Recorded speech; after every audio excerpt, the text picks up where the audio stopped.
हम लोग यहाँ क्या पढ़ रहे हैं, दूसरा पॉइंट पढ़ रहे हैं ना। यूनिट 1 का दूसरा पॉइंट क्या पढ़ना है हमको, संहिता साहित्य। क्या पढ़ना है, संहिता साहित्य ना। और संहिता साहित्य में क्या पढ़ना है हमको, 4 वेद पढ़ने हैं ना। तो आपको यहाँ लिखना है, ये जो संहिता साहित्य था इसी को महर्षि कृष्णद्वैपायन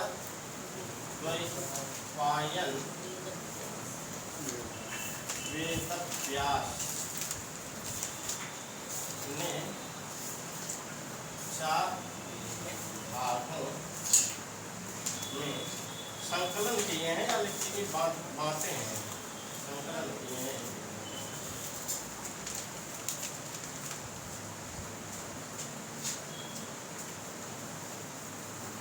पहले था संहिता साहित्य, यानी संहिता साहित्य को ही महर्षि कृष्णद्वैपायन ने वेदव्यास ने 4 भागों में इसका संकलन किया है। और 4 भाग कौन कौन से होंगे, पहला हो जाएगा आपका ऋक संहिता, ऋक संहिता। दूसरा हो जाएगा आपका यजुः संहिता। तीसरा हो जाएगा साम संहिता। और चौथा हो जाएगा अथर्व संहिता।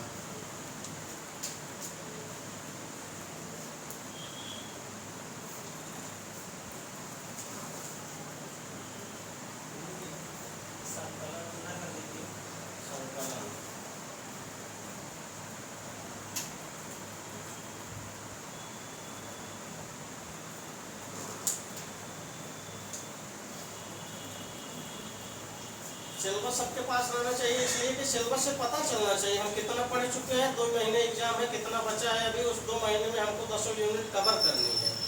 और तो 2 महीने में 10 यूनिट कवर कर लेगा उसका काम बन जाएगा। जितना हम तो यहाँ कवर करेंगे जहाँ जहाँ से प्रश्न बनेगा, तो आप लोग उतना उतना अगर रोज पढ़ रहे हैं, रिविजन रोज कर रहे हैं, तो आपका काम बन जाएगा। फर्स्ट पेपर के लिए केबीस मदान की गाइड ले लीजिए थ्योरी पढ़ने के लिए, और पेपर सॉल्व करने के लिए एजेपी प्रकाशन वाली अनसाइंड पेपर ले लीजिए, वहाँ प्रश्न उसका सॉल्व करते जाइए। तो क्या लिखा है, संहिता साहित्य। दूसरे पॉइंट पे संहिता साहित्य लिखा है, महर्षि कृष्णद्वैपायन वेदव्यास ने 4 भागों में संकलन किया है। किसका, संहिता साहित्य का। 4 भाग वो है कौन कौन, ऋक संहिता जिसको हम ऋग्वेद कहते हैं, यजु संहिता जिसको हम यजुर्वेद कहते हैं, साम संहिता सामवेद, अथर्व संहिता अथर्ववेद। यही दूसरे पॉइंट में 4 वेदों को हमको पढ़ना है। किसके ऋषि कौन है, किसके आचार्य कौन है, किसका उपवेद क्या है, किसका देवता कौन है, यही इसका सामान्य परिचय पढ़ना है पहले यूनिट में ना। तो सबसे पहले हम ऋग्वेद से शुरुआत करते हैं आज ना। तो ऋग्वेद से शुरुआत करेंगे, बाकी 3 को हटाते हैं ना। ये समझ में आ गया। तो ऋग्वेद से शुरू करें। लगभग किताब किसके पास है, संस्कृत रंगों वाली वैदिक वाङ्मय है किसी के पास, सब लोग ले लीजिए किताब। और किताब खोल लीजिए, वहाँ देखिए ऋग्वेद लिखा गया है एक जगह, ऋग्वेद वाला हिस्सा उसका खोलेंगे। हम लोग क्या पढ़ने चल रहे हैं, ऋग्वेद ना, ऋक संहिता अर्थात ऋग्वेद। इसमें आपको सबसे पहले लिखा है आचार्य ऋषि। किसको पढ़ना है, आचार्य को पढ़ना है। आचार्य का ही चाहे ऋषि कहिए ना। दूसरे नंबर पे ऋत्विक उपवेद अपर नाम, ऋत्विक उपवेद अपर नाम, विभाजन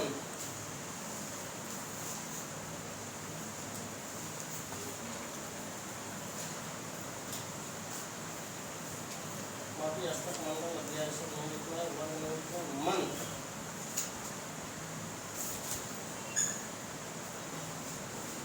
अनुवाद सूक्त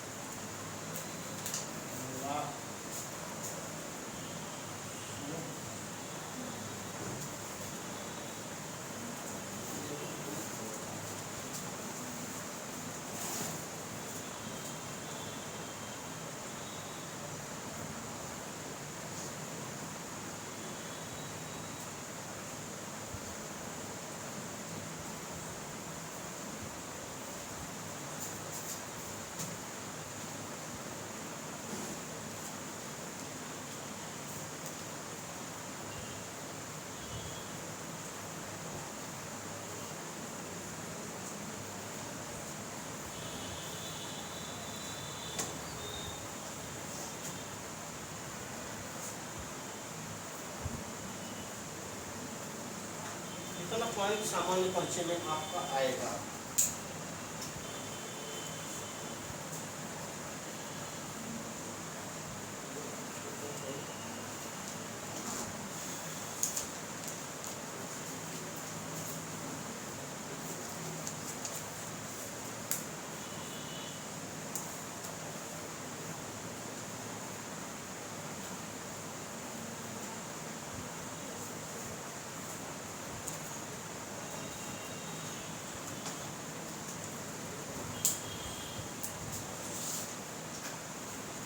किताब है सबके पास, किताब लेके आइए तभी काम बनेगा। देखिए हम लोग क्या पढ़ने चल रहे हैं, ऋग्वेद ना, क्या पढ़ने चल रहे हैं, ऋग्वेद। और ऋग्वेद का सामान्य परिचय पढ़ने चल रहे हैं ना। तो यहाँ लिखा है ऋग्वेद का आचार्य या ऋषि ना। तो ऋग्वेद का आचार्य ऋषि कौन है, कौन है, पैल। कौन है ना, पूछ लेगा ऋग्वेद के ऋषि कौन है, पैल। ऋग्वेद के आचार्य कौन है, पैल। ऋग्वेद का ऋत्विक कौन है, होता। होता। ऋग्वेद का उपवेद क्या है, आयुर्वेद। ऋग्वेद का अपर नाम दस्तई या होत्रिवेद। इसको दस्तई कहा गया, कौन बताएगा, 10 मंडल होने के कारण इसको दस्तई कहा गया। होत्रिवेद कहा गया, हाँ, इसके ऋत्विक कौन है, होता ना। ऋत्विक होता होने के कारण इसको क्या कहा गया, होत्रिवेद कहा गया। और इसका विभाजन किसमें किया गया है, विभाजन वहाँ लिखे हैं, वहाँ पढ़ाते हैं, यहाँ अभी इसको हटाते हैं, वहाँ विभाजन का अलग से पढ़ाना है। और इसमें कुल कितने मंत्रों की संख्या है, 10,580 ना, सही 1/4। अगर ऐसे करके नहीं देगा तो आपका देगा 10,552, ऐसे देगा ना। मंत्रों की संख्या 10,580 सही 1/4 ना, अथवा 82 दिया है, गाइड पढ़ के आइए। उनका लिखे हैं 52 लिखे हैं, 10,552। कईयों किताब का निचोड़ पढ़ा रहे हैं, जो 82 पढ़े होंगे, हो सकता है गाइड से पढ़ी वो पढ़िए। वैदिक साहित्य का आता है ना, वैदिक साहित्य का इतिहास डॉक्टर कपिल द्विवेदी का सबसे प्रामाणिक बुक है, वही सब लोग पढ़ते हैं लगभग। तो ऋग्वेद में मंत्रों की संख्या कितनी है, 10,580 से 1/4 ना। अगर ऐसे 10,580 से 1/4 नहीं देगा तो क्या देगा, ऑप्शन में 10,552 ना। यहाँ लिखा है अनुवाद। ऋग्वेद में अनुवादकों की संख्या कितनी है, कितनी है, ऋग्वेद में कितने अनुवाद हैं, 85 ना। आगे लिखा है सूक्त, कितने सूक्त हैं, 1028 सूक्त है ना। इसी में आपके 11 बाल खेल लिखते हैं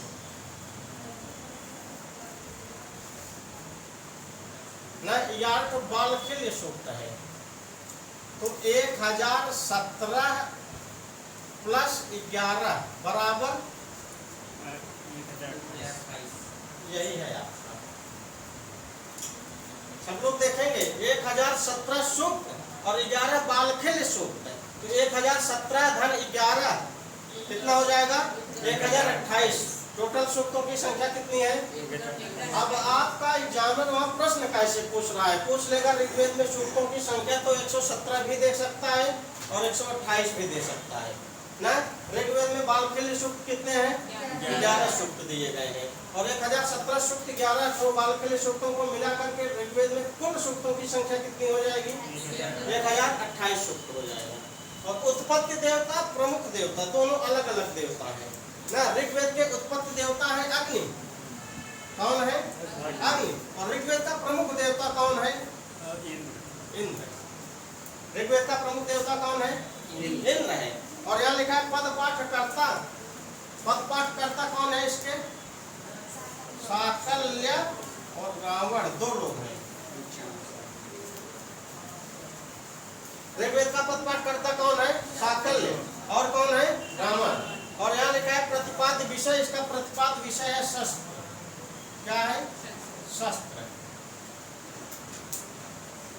परिचय हम लोग पढ़ रहे हैं अभी ना। तो ऋग्वेद का प्रतिपाद विषय क्या है? शस्त्र। पद पाठ करता कौन है? शाकल्य और रावण, दो लोगों को याद करना है। प्रमुख देवता कौन है? इंद्र है। उत्पत्ति देवता कौन है? अग्नि है। ऋग्वेद में कुल कितने सूक्त हैं? 1028 सूक्त हैं। ऋग्वेद में कितने बालक के लिए सूक्त है? 1017 प्लस 11 टोटल 1028 सूक्त है। ऋग्वेद में अनुवाकों की संख्या कितनी है? 85 है। ऋग्वेद में कुल कितने मंत्र हैं? 10,580 सही 1/4 अथवा 10,552 ऐसे भी याद करना है। इसका अपर नाम क्या है? 10 मंडल होने के कारण इसका क्या नाम है? दस्तई नाम है ना। होता इसका ऋत्विक होने के कारण इसका क्या है? इसको होत्रवेद भी कहते हैं। उपवेद इसका क्या है? आयुर्वेद है। ऋत्विक कौन है? होता है। और इसके आचार्य और ऋषि कौन है? पैल है। इसका वहां लिखे हैं विभाजन। विभाजन पढ़ने से पहले इसको थोड़ा सा देख लेते हैं। देवताओं की संख्या ऋग्वेद में कुल 33 देवताओं का उल्लेख है। ऋग्वेद में देवताओं की संख्या कितनी है? 33 ना। और इसका प्रारंभ जो है अग्नि सूक्त से होता है ना। प्रारंभ किस सूक्त से होता है? अग्नि सूक्त से। और इसका अंत मतलब आपका वहां अवसान लिखा रहेगा। अवसान मतलब अंत। अवसान इसका किससे होता है? संज्ञान सूक्त से ना। ऋग्वेद का प्रारंभ किस सूक्त से होता है? अग्नि सूक्त से ना। और ऋग्वेद का अंत किस सूक्त से होता है? संज्ञान सूक्त से। एक चीज बचा है विभाजन। क्या बचा है? विभाजन। तो यहाँ विभाजन जो है आपका दो भागों में, अष्टक क्रम और मंडल क्रम ना। तो 8 अष्टक 64 अध्याय 2024 वर्ग। यहाँ इसका विभाजन कितने भागों में किया गया है? 2 भागों में। पूछेगा ऋग्वेद का विभाजन कितने भागों में किया गया? 2 भागों में। कौन कौन 2 भाग है? पहला भाग है आपका अष्टक क्रम लिख दीजिए, दूसरे पे फिर लिखते हैं मंडल क्रम ना। मंडल क्रम। अष्टक क्रम में कितने अध्याय हैं? 8 अध्याय ना। 8 अध्याय 64 8 अष्टक 64 अध्याय। 8 अष्टक ना। 8 अष्टक 64 अध्याय ना। और 2024 वर्ग कितना है? 2024 वर्ग। और कहीं कहीं गाइड पढ़ेंगे आपको 2006 भी मिलता है, कहीं कहीं 2006 भी मिलता है। तो आपको दोनों याद रखना है। ज्यादातर 2024 वाला पूछा जाएगा आपके एग्जाम में ना। क्या लिखा है? अष्टक। अष्टक में 8 अष्टक 64 अध्याय 2024 वर्ग है। और कहीं कहीं आपको किसी किसी किताब में 2006 भी मिलता है, वो भी दिमाग में डाले रहना है। अब चाहे 2024 रहे ऑप्शन में, चाहे 2006, ऑप्शन में एक ही रहेगा, आपको वही मार देना है। ठीक।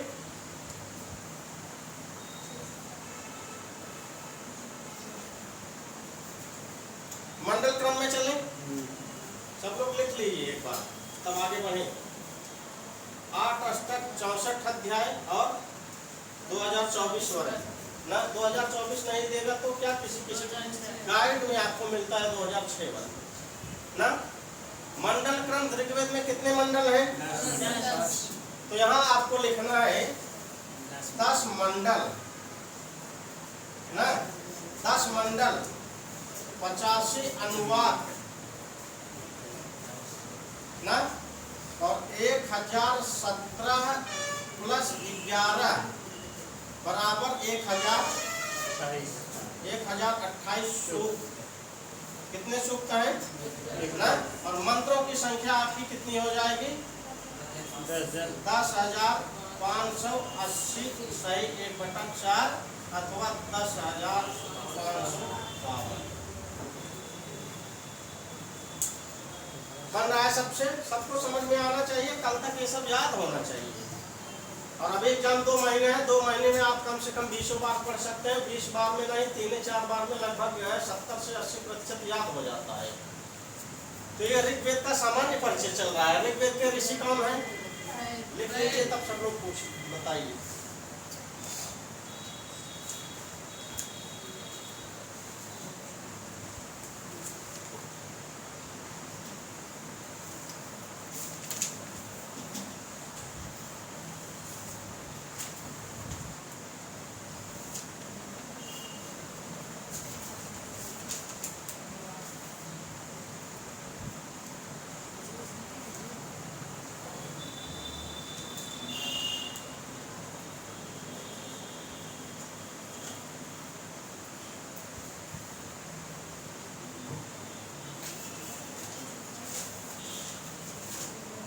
सबका?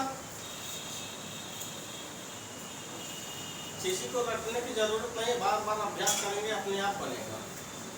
और एग्जाम में किसी को याद रहता नहीं है, प्रश्न देखने के बाद खुद ही उत्तर समझ में आ जाता है क्या उत्तर बन रहा है किसका, और जो उसी से बनेगा जो बार बार पढ़ा रहेगा।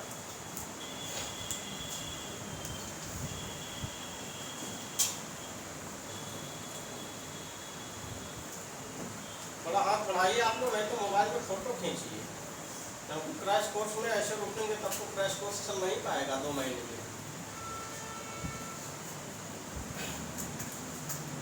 जो न समझ में आएगा पूछ लीजिएगा, गलत मत लिखिएगा। वहाँ 1017 + 11 = 1028 सूत्र लिखा गया है।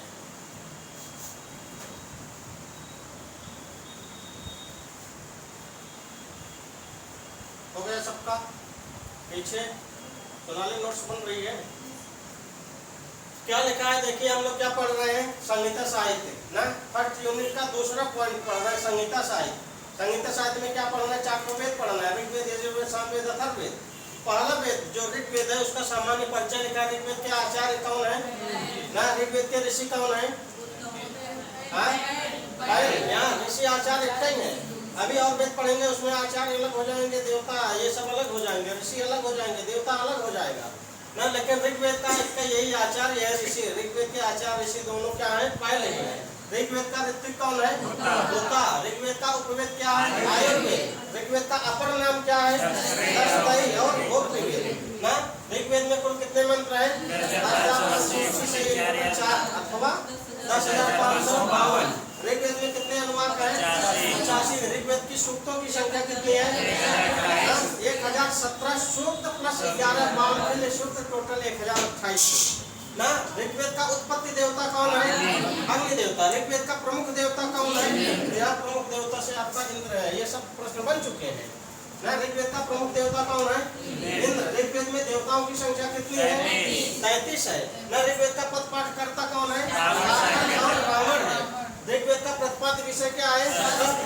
ऋग्वेद का विभाजन कितने भागों में किया गया है? 2। कौन कौन से 2 भाग? अष्टक्रम में कितने अध्याय हैं? 8 अष्टक 64 अध्याय। कितने वर्ग है? 2024 ना। और 2006 आप याद रखिएगा। मंडल क्रम में ऋग्वेद में कितने मंडल हैं? 10 मंडल। ऋग्वेद किसमें विभाजित है? ऋग्वेद किसमें विभाजित है? मंडलों ना। क्या लिखा है? 10 मंडल, 85 अनुवाक, 1017 सूक्त प्लस 11 बाल खेले सूक्त, जोड़ने के बाद 1028 सूक्त, और कुल मंत्रों की संख्या 10,580 से 1/4 बन गया। बाकी देवताओं की संख्या 33। ऋग्वेद का प्रारंभ अग्नि सूक्त से होता है। अग्निमीडे पुरोहितम यज्ञस्य देवम ऋत्विजम होतारम रत्नधात्मम। पहला मंत्र, 9 मंत्र है ऋग्वेद में और अग्नि सूक्त के अग्नि सूक्त में, और इसका अंत होता है संज्ञान सूक्त से। बन गया। ये सामान्य परिचय था। अभी सामान्य परिचय में थोड़ी सी चीज और हम लोग देखेंगे।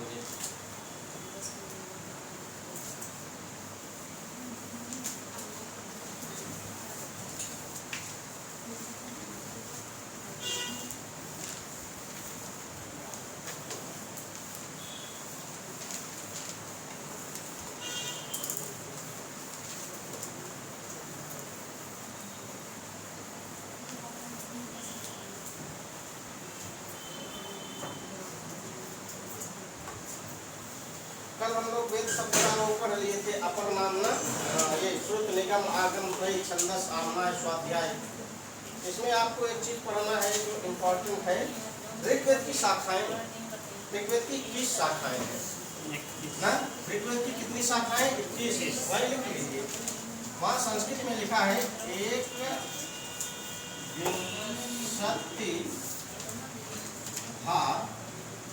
वाह्य वृक्षम। 1 वाह्य वृक्षम, और एक किसके अनुसार है? पतंजलि के अनुसार है।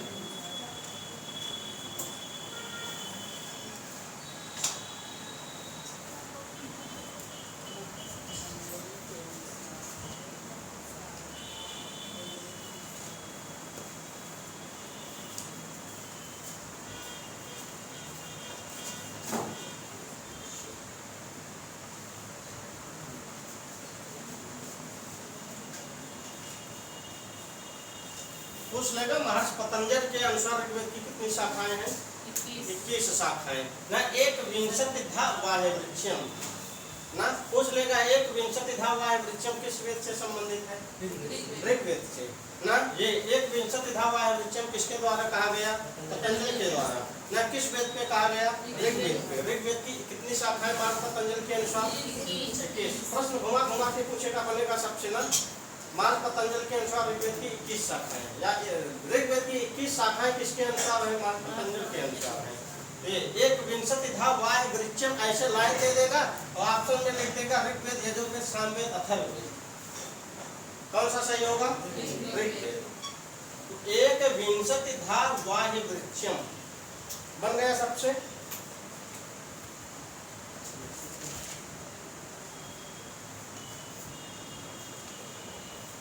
आगे चलें, हटाए इसको ना, आप थोड़ा तेजी से चलाइए। आपको कहा हो पंडित जी, थोड़ा तेज लिखा, हाथ तेजी से बढ़ाइए। उसके बाद आपको पढ़ लेना है 10 मंडल है, 10 मंडल के ऋषियों के नाम। ऋग्वेद में कितने मंडल हैं? 10 मंडल। 1 2 3 4 5 6 7 8 9 10 ना 10 मंडल के ऋषियों के नाम पढ़ने हैं आपके। पहले मंडल के ऋषि हैं आपके मधुच्छंदा। दूसरे मंडल के ऋषि हैं गृत्समद। तीसरे मंडल के ऋषि हैं विश्वामित्र। चौथे के हैं वामदेव। आप लोग लिखते चलिए वामदेव। पांचवें मंडल के ऋषि हैं अत्रि। छठवें मंडल के ऋषि हैं भारद्वाज। सातवें मंडल के आपके ऋषि हैं वशिष्ठ। वशिष्ठ।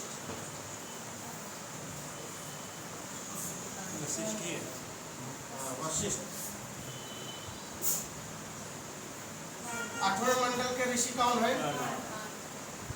कण्व लिखा होगा ना, नहीं तो और अच्छे लिखा होगा अंगिरा।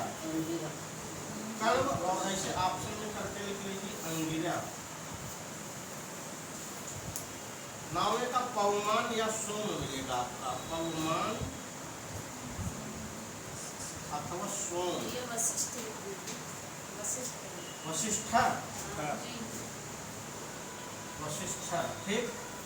10वां क्या है आपका? 10वें में है आपके नारायण। ठीक। पाल में 2 लोगों को और जोड़ देते हैं, मेधातिथि शताब्दी। मेधातिथि शताब्दी।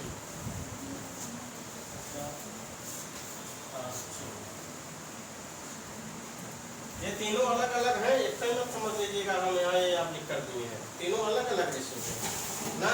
मधुच्छंदा अलग व्यक्ति है और मेधातिथि अलग व्यक्ति है और शताब्दी अलग व्यक्ति है। नहीं दिख रहा है इधर से क्या?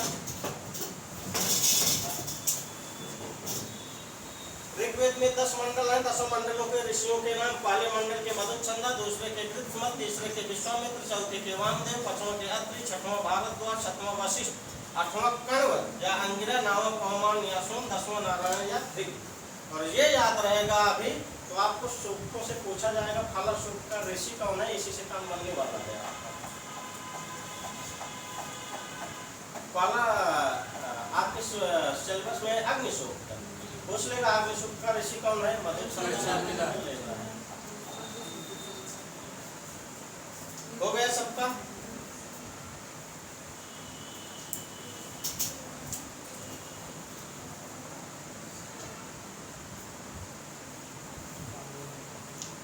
आपके इलाहाबाद यूनिवर्सिटी में सेम यही सिलेबस है, इसीलिए यहाँ यूनिवर्सिटी के बच्चे फर्स्ट ईयर में फाइट कर जाते हैं कि यार सेम यही सिलेबस है यूजीसी वाला। वेद वाला इतना हिस्सा है, दर्शन वाला हिस्सा यही सब है। वहाँ बड़े बड़े विद्वान लोग पढ़ाते हैं, अच्छे अच्छे प्रोफेसर। तो जाहिर बात है जब बच्चे फाइट करेंगे पहली बार में JRF हो जाता है इलाहाबाद यूनिवर्सिटी वालों का। जो MA फर्स्ट ईयर में है वहाँ का बच्चा JRF है कि ठीक ठाक पढ़ाता है। लोग खाली ये कि आगे पीछे चलो चलो आओ टाइम फिर तो बहुत दिन से पढ़ाता है, उनका कुछ नहीं होता ना। हो गया सबका। ऋग्वेद में कितने मंडल हैं? 10।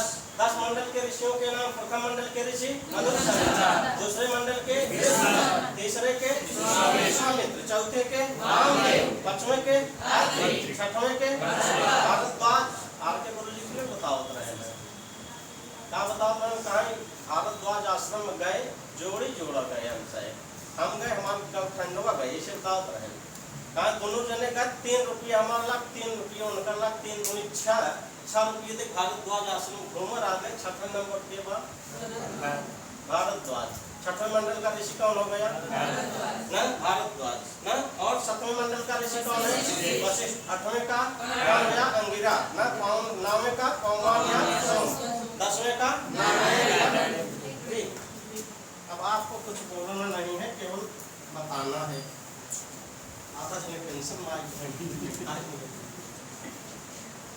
पहले मंडल के ऋषि मधुसूदन, दूसरे मंडल के तीसरे के चौथे के पांचवें के छठवें के सातवें के वशिष्ठ, 8वें के अंगिरा ना। 9वें का 10वें का ना। 10 मंडल के ऋषियों का नाम सबको याद हो गया, कोई दिक्कत? अब आपको इसमें से एक चीज और लिखवा देते हैं। ऋग्वेद के अनुसार, चरण व्यू के अनुसार ऋग्वेद की 5 शाखाएं हैं। चरण व्यू ये सब लिखते हैं। चरण व्यू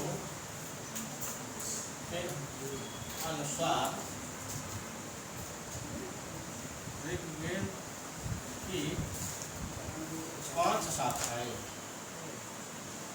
और अगर यही 5 शाखा याद है तो ब्राह्मण आरण्यक से आपका प्रश्न नहीं गलत होगा।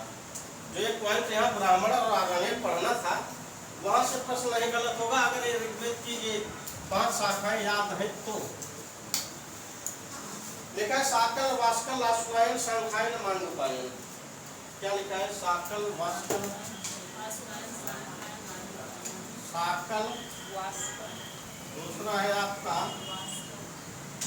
वास्कल, तीसरा आश्वायन,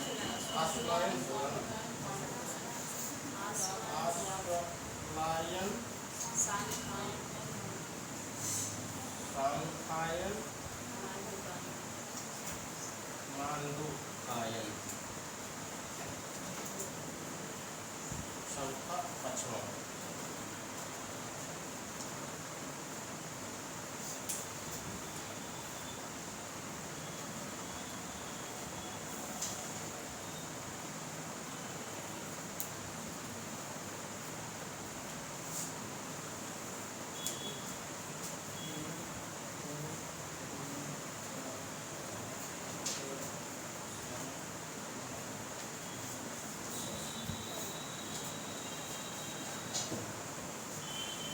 हो गया सबका। पूछेगा ऋग्वेद के मतलब ऋग्वेद की कितनी शाखाएं हैं? 5। कौन कौन? पतंजलि के अनुसार ऋग्वेद की कितनी शाखाएं? अंतर पता चल गया ना, ऐसे प्रश्न बनेगा। तो ऋग्वेद की 5 शाखाओं में आजकल जो उपलब्ध शाखा है, प्रचलित शाखा है, साकल शाखा है ना। उपलब्ध शाखा कौन सी है? साकल शाखा। कहीं कहीं वास्कल भी आपको मिलेगा, लेकिन साकल तो पूरी तरह से उपलब्ध मिलता है सब जगह ना। तो ऋग्वेद की उपलब्ध शाखा कौन सी है? साकल शाखा। ऋग्वेद की आजकल प्रचलित शाखा कौन सी है? साकल शाखा है। ऋग्वेद की कितनी शाखाएं चरण व्यू के अनुसार? 5। कौन कौन सी? साकल, वास्कल, आश्वायन, संखायन, मांडुकायन। पतंजलि के अनुसार ऋग्वेद की कितनी शाखाएं? अब यही आपका पूछेगा आश्वायन, ये संखायन, मांडुकायन, यही अभी आगामी ब्राह्मण बनेगा। इसी से आपको पकड़ लेना है ऋग्वेद का है कि सामवेद का है कि यजुर्वेद का है कि अथर्ववेद का है। केवल इतने से आपका काम बनने वाला है ब्राह्मण आगणित का। ठीक, ये हो गया ना। ऋग्वेद की कितनी शाखाएं? 5 शाखाएं। और आगे हम 10 को संख्या लिख दिए हैं। ऋग्वेद में कुल कितने सूक्त हैं? ऋग्वेद में कितने सूक्त हैं? ऋग्वेद के समस्त सूक्तों को 10 भागों में रखा गया है, बांट करके। कितने भागों में रखा गया है? 10 भागों में। 10 का नाम लिख दे रहे हैं हम। देवता, ध्रुपद, कथा, संवाद, सबके आगे ऐसे सूक्त सूक्त जोड़ते चलिए। देवता सूक्त, ध्रुपद सूक्त, कथा सूक्त, संवाद सूक्त। सर देवता कथा संवाद ऐसे। हाँ अभी बताते हैं, अभी लिख लीजिए, बता रहे हैं।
ऋग्वेद के समस्त सूक्तों को कितने वर्गों में रखा गया?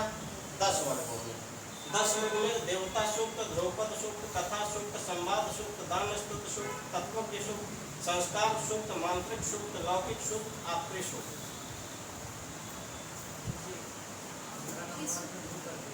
क्या हुआ? किसी को कोई संशय हो तो प्रश्न करिएगा। दूसरे नंबर पे ध्रुव कर दीजिए। ध्रुवपद, अच्छा ये वाला ध्रुवपद, ध्रुवपद सूक्त, कथा सूक्त, संवाद सूक्त।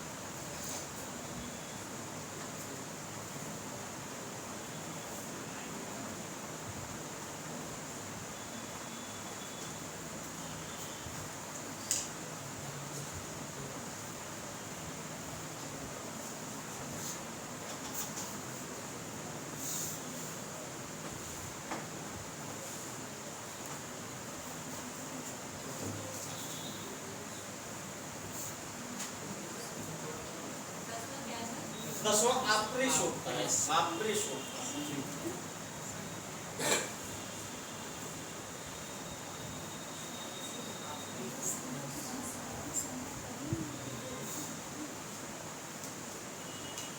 वेद से सब लोग करते हैं, वेद से कोई प्रश्न गलत नहीं होगा, केवल जितना पढ़ा है उसको आप बार बार पढ़िए बस।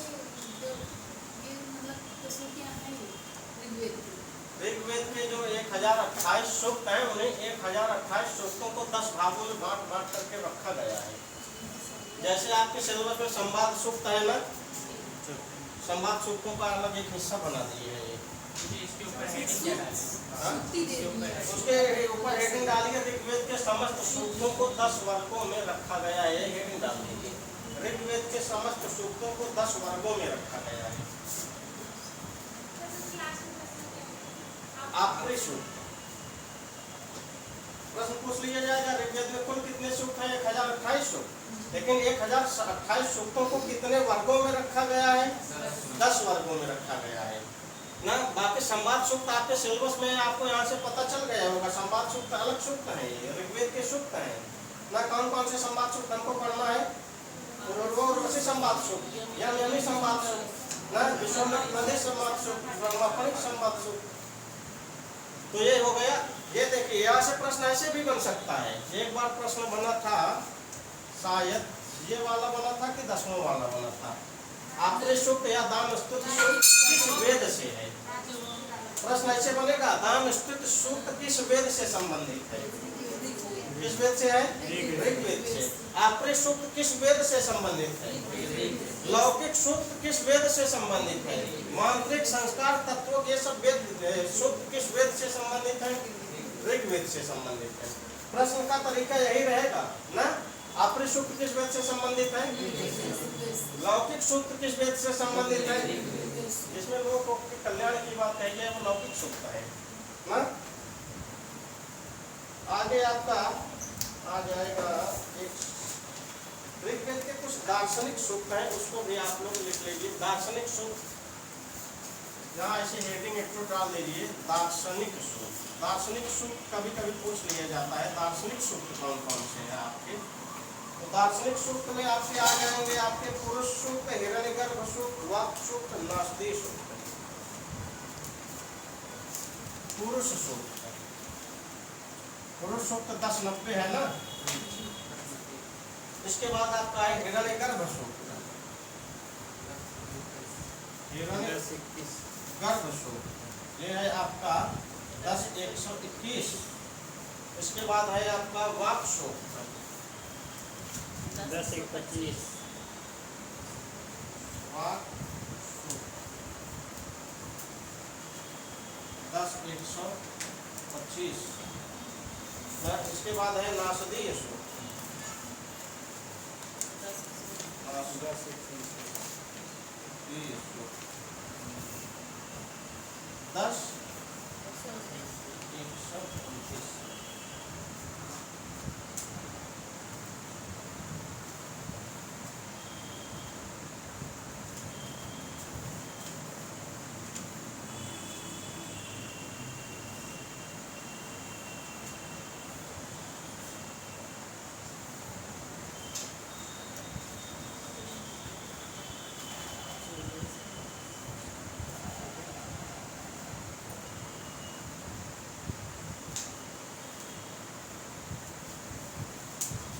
लिख लीजिए, फिर इसको बताते हैं।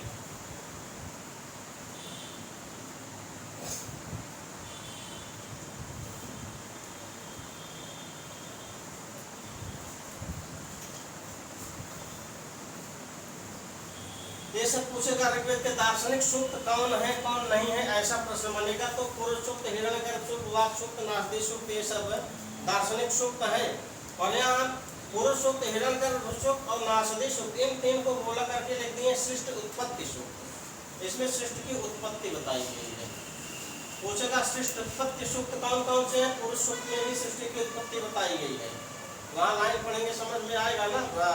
ब्राह्मण के जंगल से कौन उत्पन्न होता है, वायु से कौन उत्पन्न होता है, ये सब ऐसे नासदी सूक्त में भी बताया गया है। और हिरण्यगर्भ सूक्त में भी सृष्टि की उत्पत्ति के विषय में बताया गया है। तो सृष्टि उत्पत्ति सूक्त कौन कौन से हो जाएंगे, पुरुष सूक्त, हिरण्यगर्भ सूक्त, नासदी सूक्त ना। और ये दार्शनिक सूक्त भी है, इसी में वाक् सूक्त जोड़ दीजिए, ये भी आपका दार्शनिक सूक्त हो जाएगा ना। बन गया। तो नासदी सूक्त सृष्टि उत्पत्ति सूक्त है, पुरुष सूक्त सृष्टि उत्पत्ति सूक्त है ना। और ये आपका हिरण्यगर्भ सूक्त सृष्टि उत्पत्ति सूक्त है। इसमें सृष्टि की उत्पत्ति बताई गई है ना। नासदी सूक्त का पहला मंत्र है ना सदासीनो सतासीत दानीम नासीत्रयोनो व्योमा परवयत् किमावरी वह कुकस्य शर्मन् नम्भः किमासीत गहनं गभीरम्। ऐसे सारे मंत्रों का पाला तो याद ही होना चाहिए, सारे सूक्तों का ना। बाकी पुरुष सूक्त का लगभग याद होगा सबको। सहस्त्र शीर्षा पुरुषः सहस्राक्षः सहस्रपाद सह भूमिं विश्वतो विद्वा तिष्ठत् दशांगुलम्। यहाँ से प्रश्न बनेगा आपका। तो यह चलिए ये हो गया दार्शनिक सूक्त। कितने हैं आपके, कितने हैं ये हो सकता है। और हम 4 ठो मिला था, 4 ठो हम लिख दिए हैं ना। हमको पढ़ते टाइम ये 4 ठो दार्शनिक सूक्त मिले थे, 4 ठो लिख दिए। बाकी हो सकता है और हो, हमें नहीं पता है ना। और ये सृष्टि उत्पत्ति सूक्त, नासदी सूक्त, हिरण्यगर्भ सूक्त, पुरुष सूक्त है। बाकी लौकिक सूक्त आपके सिलेबस में नहीं है, ये सब नहीं पूछेगा आपके एग्जाम में। ऋग्वेद के समस्त सूक्तों को कितने वर्गों में रखा गया ना। संस्कार सूक्त किस वेद से संबंधित है, आपृत सूक्त किस वेद से संबंधित है। ऋग्वेद में देवताओं की कुल संख्या कितनी है, 33 है। ऐसे प्रश्न बनेंगे। एक लाइन आप लिख लीजिए, संवाद सूक्त जहाँ हम लोग लिखे थे, संवाद सूक्त ऐसे हेडिंग डाल के आप लिखेंगे। देखा है doctor Oldenberg, doctor Oldenberg Oldenberg सूक्तों को आख्यान सूक्त कहा। संवाद सूक्तों को आख्यान सूक्त कहा।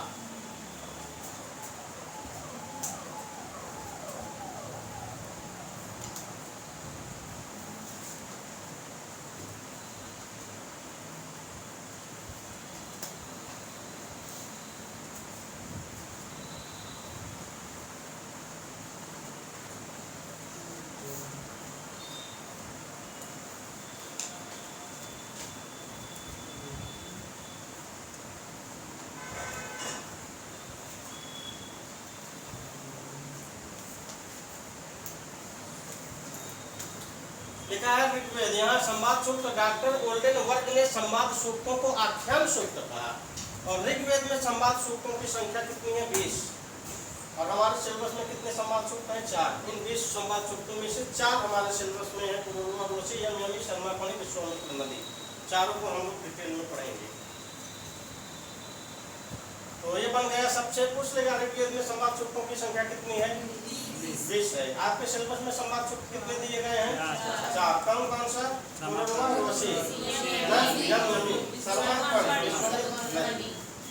तो ये प्रश्न आपका पूछा जा चुका है। ऋग्वेद में संवाद सूक्तों की संख्या कितनी? 20 ना।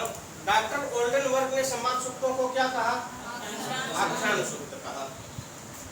ये सब बहुत खोज करके लिखा गया है। सब गाइड में, सब किताबों में मिलेगा नहीं आपको।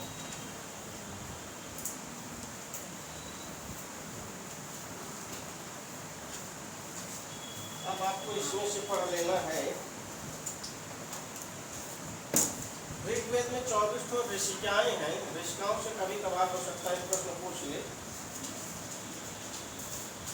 24 ऋषिकाओं को हम न लिखा करके कुछ लोगों को लिखवा दे रहे हैं। केवल आप इतना जानिए, ऋग्वेद में 24 ऋषिकाएं हैं। ऋग्वेद में कितने ऋषिकाएं हैं? 24 ऋषिकाएं।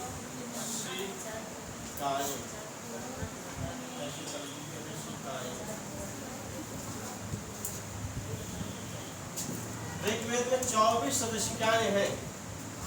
24 में कुछ लोगों का नाम लिखवा देते हैं, हो सकता है वहां से काम बन जाए। पहला है सूर्या सावित्री। सूर्या सावित्री। घोषा काक्षीवती।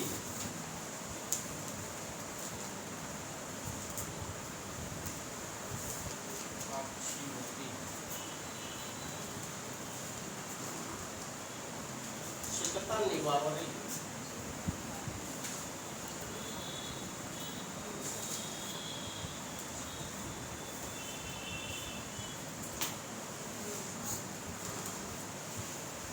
इंद्राणी।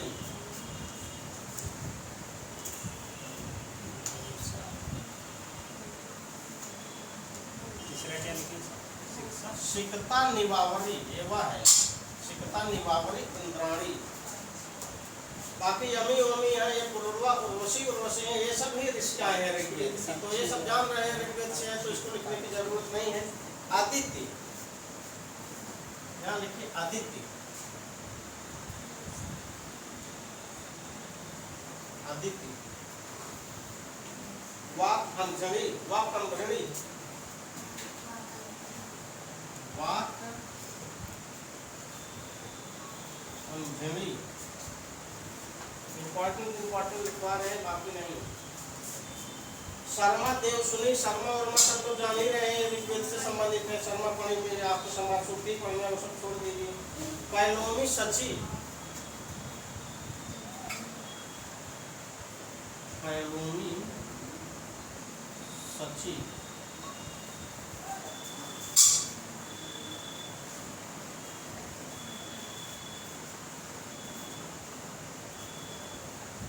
एक लिखिए रोमा।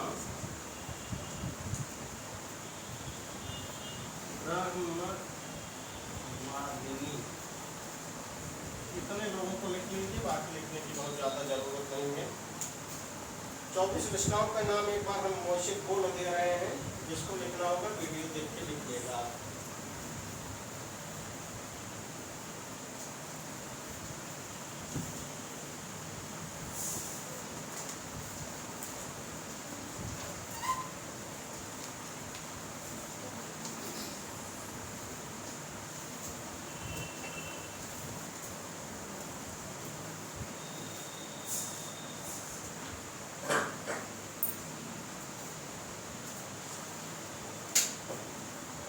हो गया सबका?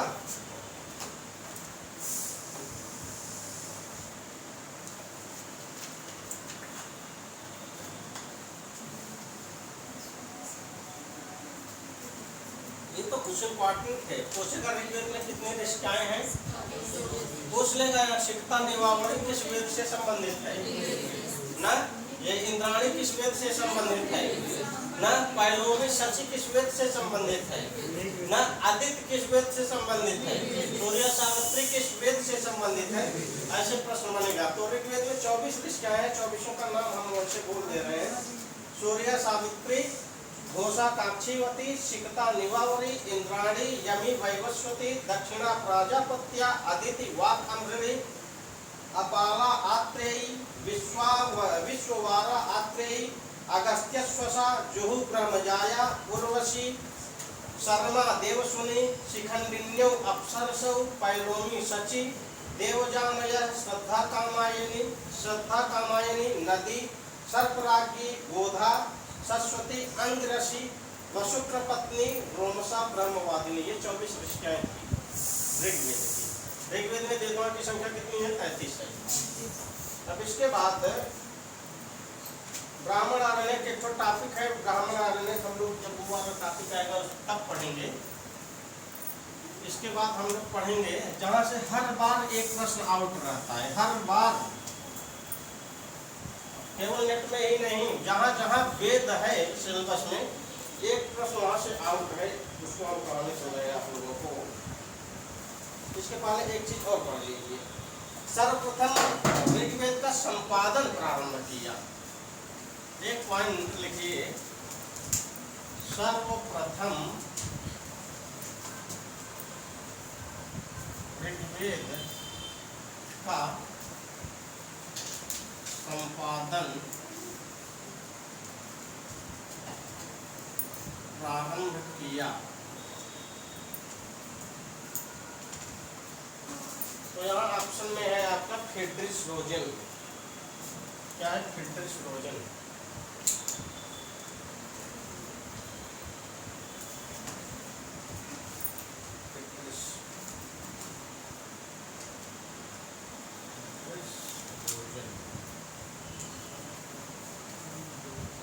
आप लोग वेद पढ़ रहे हैं, वेद का सामान्य परिचय चल रहा है, नई नई चीजें मिल रहे हैं कि नहीं?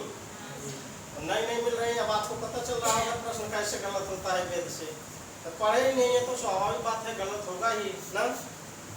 आगे क्या लिखा है? एक पॉइंट और आपको लिखना है। सर्वप्रथम पूरे ऋग्वेद का अंग्रेजी में अनुवाद किया। दूसरे पॉइंट में आपको लिखना है सर्वप्रथम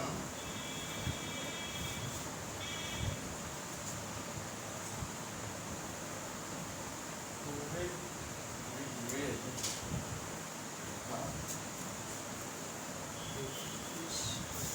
अंग्रेजी अनुवाद किया।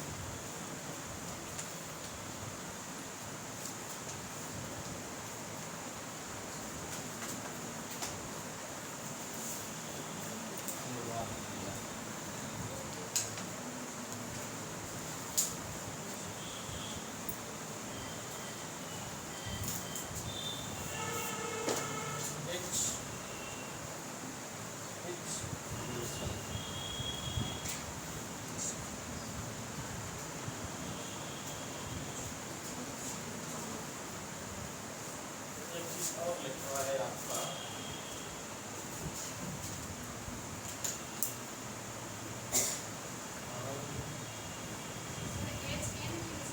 H विल्सन, H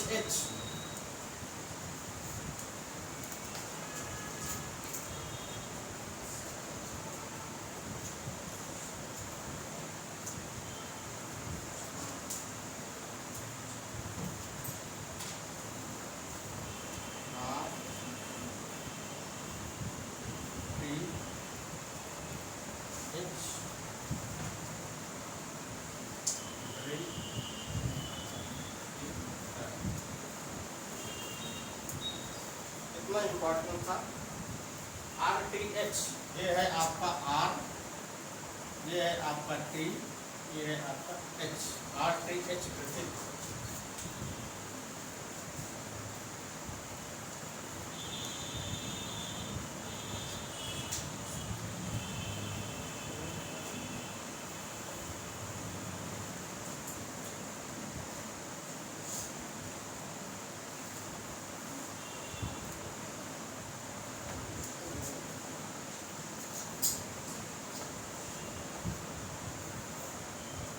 इसमें एक पॉइंट और यहाँ लिखिए, ऋग्वेद का जर्मन में अनुवाद किया गया।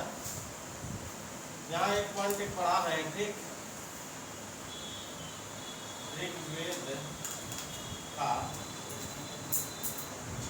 जर्मन में अनुवाद किया। यहाँ दो तीन लोग का नाम लिखना है।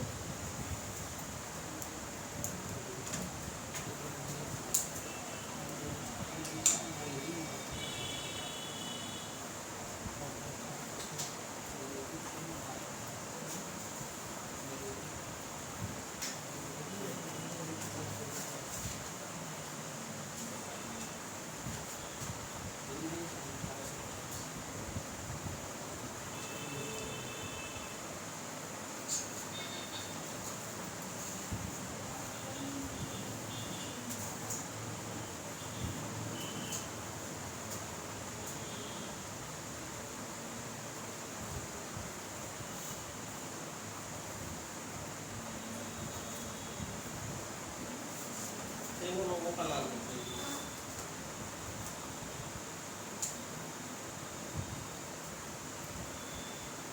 सर्वप्रथम ऋग्वेद का संपादन किसने प्रारंभ किया? फ्रिडरिश रोजन ने। ऋग्वेद का जर्मन में अनुवाद किसके द्वारा किया गया? तो हेरमान ग्रेसमान, अल्फ्रेड लुडविग, प्रोफेसर ओल्डेनबर्ग के द्वारा किया गया। सर्वप्रथम पूरे ऋग्वेद का अंग्रेजी में अनुवाद किसने किया? H.H. विल्सन ने किया। ये सबसे इंपॉर्टेंट प्रश्न है आपका। और आंग्ल पद्य अनुवादक, ऋग्वेद का आंग्ल पद्य में अनुवाद किसने किया? आर्थर एच ग्रिफिथ ने किया। बन गया? हटाएं इसको।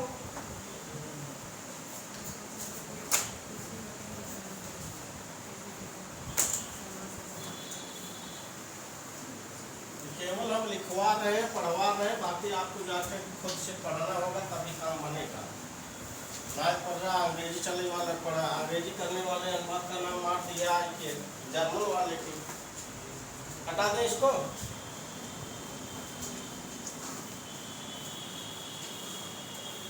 संपूर्ण ऋग्वेद का अंग्रेजी में अनुवाद किसके द्वारा किया गया? H.H.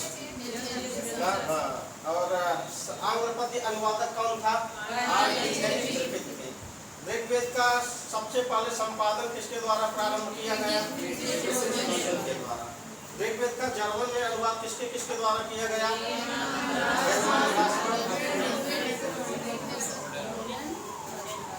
एक दो लाइन और थोड़ा सा लिख लीजिए आप लोग। देखिए, छंदोबद्ध, छंदोबद्ध या तो ऐसे लिख सकते हैं, पादबद्ध।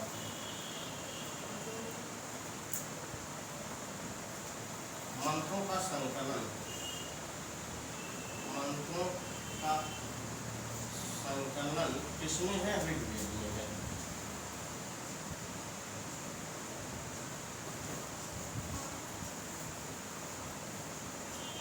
देखो लाइन आई है,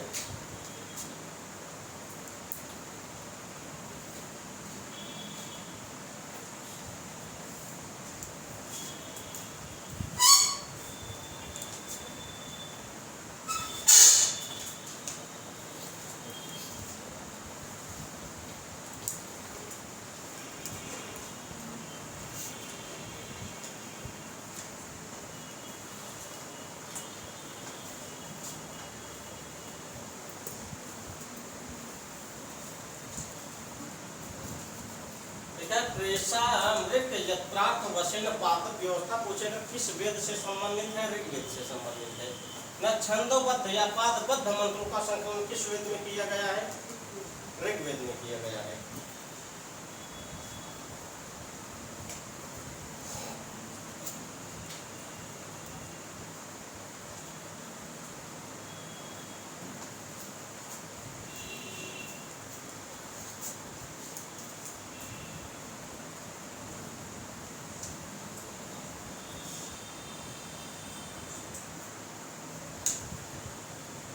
हो गया?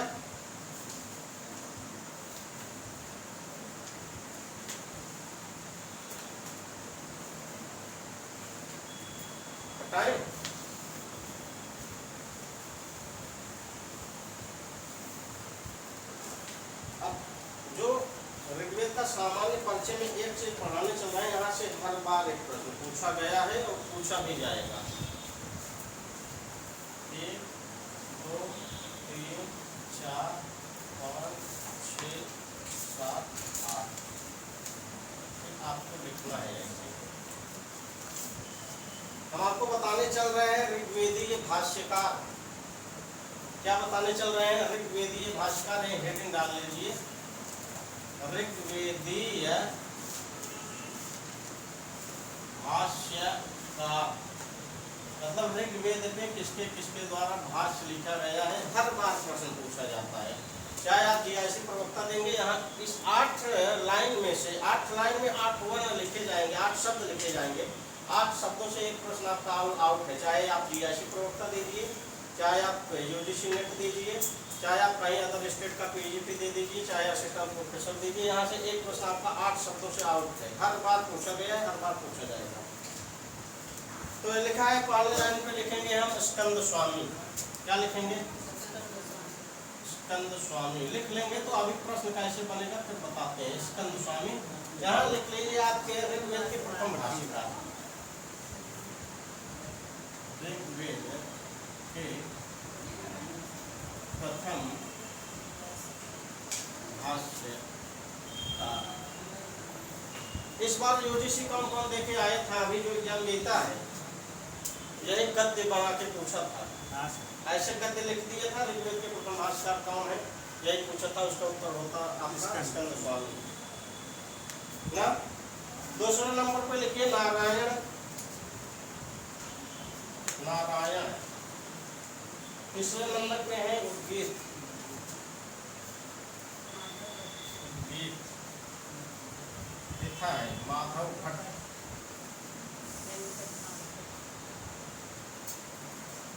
ये आप सीरियल से लिख रहे हैं, वेंकट माधव। छठवें नंबर पे कौन है? सायन। सातवें नंबर पे आपके कौन? स्वामी।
हो गया सबका।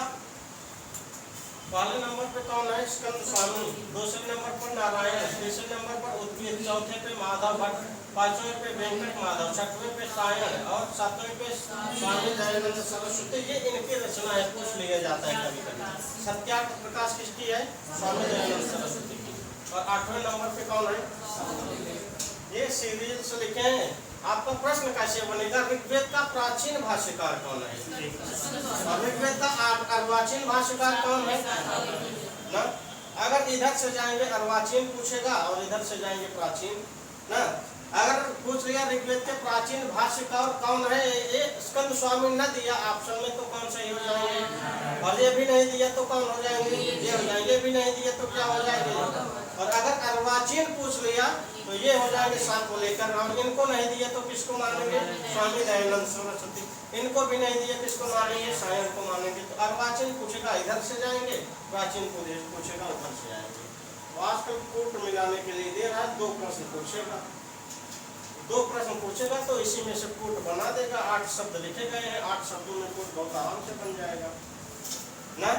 ऋग्वेद के भाष्यकार कौन है कौन नहीं है, तो जिसको याद रहेगा वही कर पाएगा कौन है कौन नहीं है ना। प्रश्न हर बार पूछा गया है, ज्यादातर यहीं से पूछा गया है। एक बार अर्वाचीन में पूछा गया था इनको, स्वामी दयानंद सरस्वती को।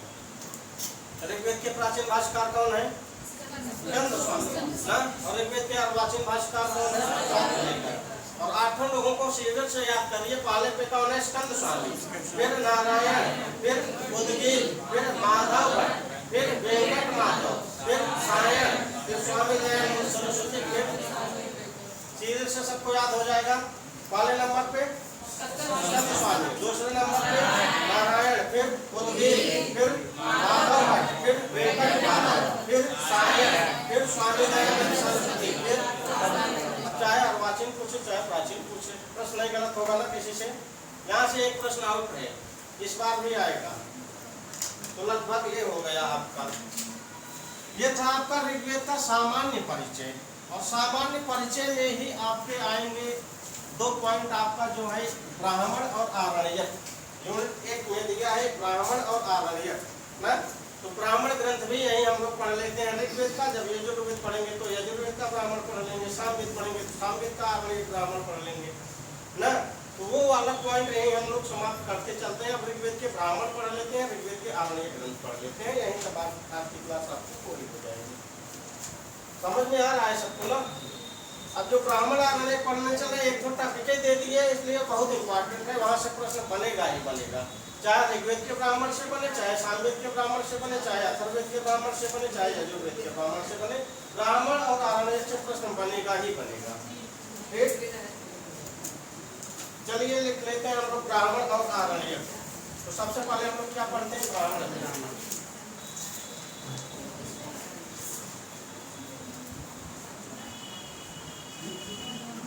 ऋग्वेद का ब्राह्मण ग्रंथ हम लोग पढ़ने चल रहे हैं ना। ऋग्वेद के ब्राह्मण ग्रंथ।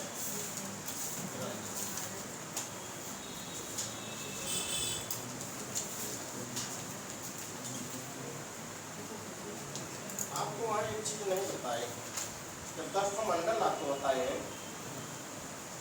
10 मंडल में 1 2 3 4 5 6 7 8 9 10 मंडल था ऋग्वेद में ना। तो ऋग्वेद में आपका यहाँ से दूसरे से लेकर के 7वें मंडल तक 1 2 3 4 5 6 ये 6 मंडल जो है वंश मंडल कहलाते हैं। क्या कहलाते हैं? हाँ, 6 मंडल वंश मंडल। पूछेगा ऋग्वेद में कितने मंडल वंश मंडल कहे जाते हैं? 6 मंडल। कौन कौन से? 2 3 4 5 6 7 6 हो गया ना। 1 2 3 4 5 6 7 यहाँ तक 6। 1 2 3 4 5 6। दूसरे से 7वें मंडल तक को वंश मंडल कहते हैं। क्या कहते हैं? वंश मंडल कहते हैं। इसीलिए कह रहे हैं जो आप गाइड लेंगे संस्कृत प्रतिस्पर्धा वाली, कभी कभी हमसे भूल बस कुछ छूट गया, और ये इम्पोर्टेंट है आपके एग्जाम के दृष्टि से। कुछ छूट गए तो आपका वहाँ से काम बन जाएगा। कोचिंग केवल इसीलिए आते हैं कि आपको दिशा मिल जाए, कैसे कैसे कहाँ से प्रश्न बन रहा है वो मिल जाए। बाकी पढ़ना आपका काम है। किताब अपने पास मटेरियल आप रखिए ना, किताब आप रखिए। बहुत जने हैं नोट्स चक्कर में पढ़ा रहे हैं, नोट्स वो दे दिए काम हो गए, नोट्स तो पढ़ा रहे हैं। और किताब में जो लिखा गया है और उसी को छाट छाट के आप खुद नोट्स बनाएंगे, उसका मजा कुछ और मिलेगा। और दूसरे के नोट्स लिख पढ़ेंगे वो कुछ मजा और रहेगा। जो अपने से नोट्स तैयार किया गया है वो रामबाण है ना। और दूसरे के नोट्स पढ़ने से काम बनने वाला बहुत ज़्यादा नहीं है।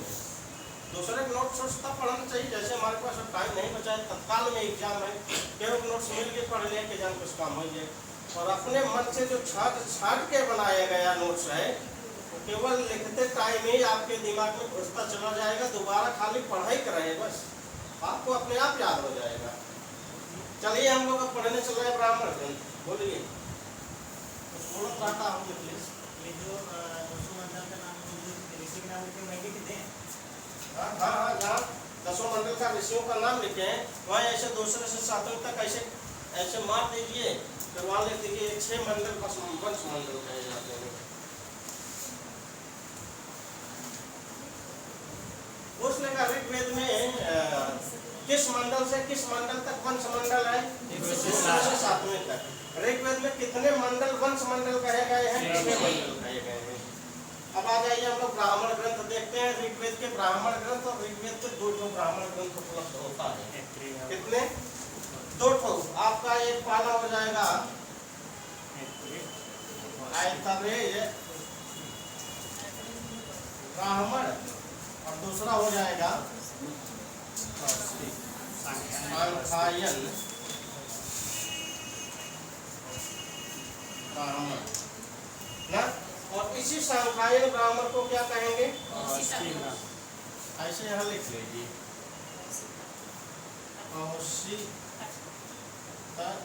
ब्राह्मण। अब आपका प्रश्न बनेगा ऋग्वेद पे कितने ब्राह्मण ग्रंथ प्राप्त होते हैं? 2 ना। कौन कौन से? ऐतरेय ब्राह्मण और सांख्यायन ब्राह्मण ना। आपको पढ़ा के आए थे चरण व्यूह के अनुसार ऋग्वेद की कितनी शाखाएं? 5। कौन कौन? साकर, भास्कर, अश्वायन, सांख्यायन, मांडुकायन। तो वहीं से आपका काम हद तक बन जाएगा। आगे आ जाइए। पहला ब्राह्मण ग्रंथ क्या है? ऐतरेय ब्राह्मण। दूसरा क्या है? सांख्यायन ब्राह्मण। पूछेगा ऐतरेय ब्राह्मण किस वेद से संबंधित है? ऋग्वेद, यजुर्वेद, सामवेद, अथर्ववेद। किससे संबंधित है? ऋग्वेद से। सांख्यायन ब्राह्मण को और किस नाम से जानते हैं? कौशिक ब्राह्मण। कौशिक ब्राह्मण किस वेद से संबंधित है? ना ऋग्वेद। ऋग्वेद ऑप्शन 3 रहेगा, नहीं 4 रहेगा, नहीं तो ऐसे कोट करके दे देगा 2-4 ऋग्वेद, यजुर्वेद, सामवेद का कायदा मिलान करने के लिए कोट के हिसाब से सबको मिलाना पड़ेगा ना। तो सांख्यायन ब्राह्मण किस वेद से संबंधित है? ऋग्वेद से संबंधित है। तो 2 ब्राह्मण ग्रंथ। ऋग्वेद पे कितने ब्राह्मण ग्रंथ प्राप्त होते हैं? 2 ब्राह्मण ग्रंथ। तो पहला ऐतरेय फिर पढ़ लेते हैं, फिर उसके बाद हम लोग सांख्यायन पढ़ लेते हैं। तो सांख्यायन हटा दें यहाँ से। पहला क्या है यहाँ? ऐतरेय ब्राह्मण। वहीं आप अपने हाथ से लिखेंगे ऐतरेय ब्राह्मण। ऐतरेय ब्राह्मण के जो रचयिता है कौन है? महिदास ऐतरेय। कौन है? महिदास ऐतरेय है, इसलिए क्या हो गया? ऐतरेय ब्राह्मण हो गया आपका ना। इसमें आपको जो जानना है, इनके ये जो महिदास ऐतरेय हैं, इनके पिता याज्ञवल्क्य हैं और इनकी माता इतरा है। इनकी माता कौन है? इतरा है। इनके माता पिता के नाम कहा जा रहा है। इनके पिता है आपके याज्ञवल्क्य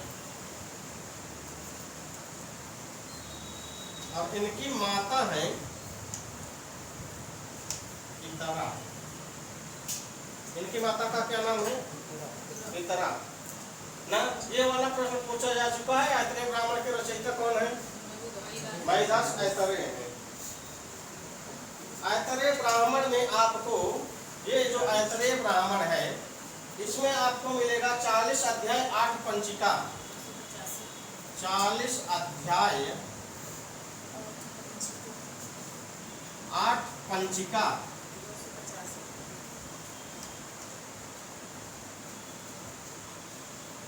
285 खंड। क्या मिलेगा?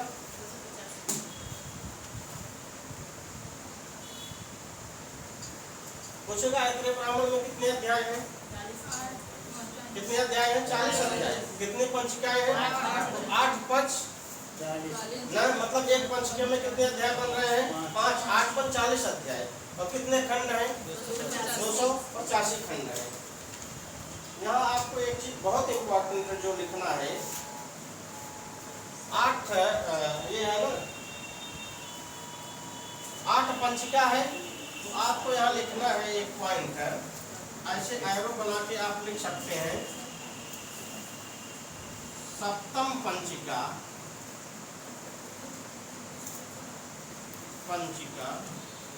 सप्तम पंचिका,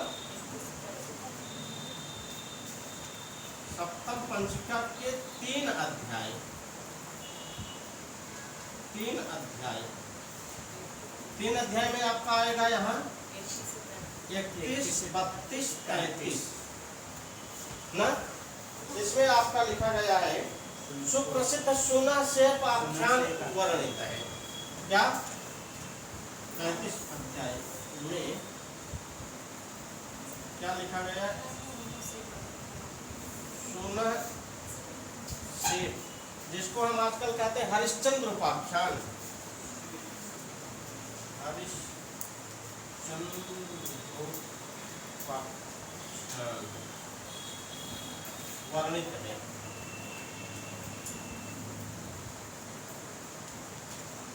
ना जो एक शब्द के कारण फेमस हुआ शब्द है चरैवैत। चरैवैत क्या है?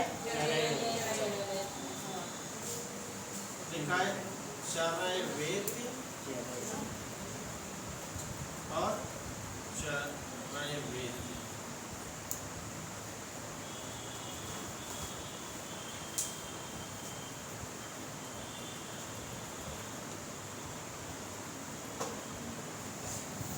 यहाँ से आपका प्रश्न पूछा जाएगा, तैयार सबको रखना है, क्योंकि 100 प्रश्न पूछना है, 48 किताब है, कहाँ से प्रश्न उठा ले, कहाँ से छोड़ दे। पढ़ना सबको है अगर आपको एग्जाम फाइट करना है। बाकी तो एग्जामिनर की दृष्टि में क्या पूछा जाएगा क्या नहीं पूछा जाएगा वो तो वही डिसाइड करेगा।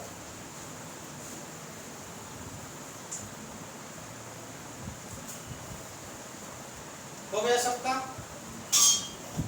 तो हम लोग क्या पढ़ रहे हैं? ब्राह्मण ग्रंथ ना। ब्राह्मण ग्रंथ में किसका ब्राह्मण पढ़ रहे हैं? ऋग्वेद का ब्राह्मण ग्रंथ पढ़ रहे हैं। ऋग्वेद पे कितने ब्राह्मण ग्रंथ प्राप्त होते हैं? 2। कौन कौन से? ऐत्रेय ब्राह्मण और सांख्यायन ब्राह्मण। सांख्यायन ब्राह्मण को किस नाम से जानते हैं? कौशिक। ऐत्रेय ब्राह्मण के रचयिता कौन है? कालिदास ऐतरेय ना। ऐत्रेय ब्राह्मण में कुल कितने अध्याय हैं? 40 अध्याय। कितनी पंचिका है? 8 पंचिका। कितने खंड है? 285 खंड है। सप्तम पंच 8 पंचिका है। सप्तम पंचिका के 3 अध्याय में, कितने अध्याय में? 3 अध्याय में, मतलब 31, 32, 33 इन 3 अध्यायों में सुना शेप आख्यान या हरिश्चंद्र उपाख्यान वर्णित है, जो कि चरैवैत इस महावाक्य के कारण फेमस है। चरैवैत चलते रहो चलते रहो। हरिश्चंद्र उपाख्यान पढ़िए, आपके उसमें है शायद यूनिट 2 में पढ़ना भी है। यूनिट 2 में होगा ना हरिश्चंद्र उपाख्यान, यूनिट 2 में है, वहाँ पढ़ाएंगे। या चरैवैत ये चलते रहो। जब रोहित जाता है जंगल में ना, इंद्र उसको कहते हैं, जब वो अपने पिता की दुर्दशा देखता है, हमारे पिता कुष्ठ रोग से पीड़ित हो चुके हैं, तो मतलब पिता मुहाय को घर आने के लिए सोचता है, तब उसी समय उसको इंद्र मिलते हैं, कहते हैं नहीं पुत्र घर नहीं जाना, चलते रहो आपके काम की सिद्धि होगी। वही चरैवैत यहाँ लिखा गया है। इसी चरैवैत के कारण वहाँ की कहानी बदल गई, और चरैवैत ये जो उपदेश दिया गया ये पूरा ये बदल दिया। सुना शेप आख्यान इसकी पूरी कहानी बदल दी है, और ये महावाक्य जो है ये फेमस हो गया पूरी दुनिया में। चरैवैत पूछे गए चरैवैत किस ब्राह्मण ग्रंथ से है? किस ब्राह्मण ग्रंथ से है? ऐत्रेय ब्राह्मण ग्रंथ से है ना। और ये किस पंचिका? ऐत्रेय ब्राह्मण में 8 पंचिका, किस पंचिका से है ना। और 7वें पंचिका में किस अध्याय में इसका वर्णन किया गया? तो 31, 32, 33 3 अध्यायों में। कितने अध्यायों में? 3 अध्यायों। ये बहुत अंदर का प्रश्न अब जा रहा है, ये सामान्य प्रश्न नहीं होगा ना। ये चरैवैत या हरिश्चंद्र उपाख्यान या सुना शेप आख्यान ऐत्रेय ब्राह्मण के कितने अध्यायों में है? 3 अध्यायों में। अध्यायों कौन किस 3 अध्याय में? 31, 32, 33 ये सब अंदर का प्रश्न होगा। तो ये लगभग हो गया। ऐत्रेय ब्राह्मण सबको समझ में आ गया, इससे ज्यादा प्रश्न नहीं पूछेगा। इसके बाद एक ब्राह्मण और बचा है, उसमें कुछ नहीं लिखना है आपको, उसमें केवल खाली उनका नाम लिख देना है, इसके रचयिता कौन है बस।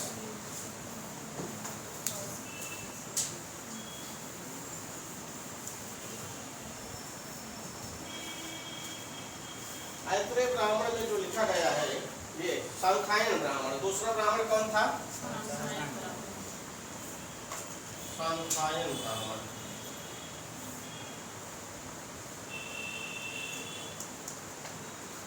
इसमें लिखा है इसे कौशितक ब्राह्मण भी कहते हैं। तो पहले लिख दिया गया था ना कौशितक ब्राह्मण भी कहते हैं इसको। इसके रचयिता सांख्यायन पढ़ रहे हैं ना। इसके रचयिता सांख्यायन ऋषि हैं। इसके रचयिता कौन है? इसके रचयिता सांख्यायन ऋषि हैं।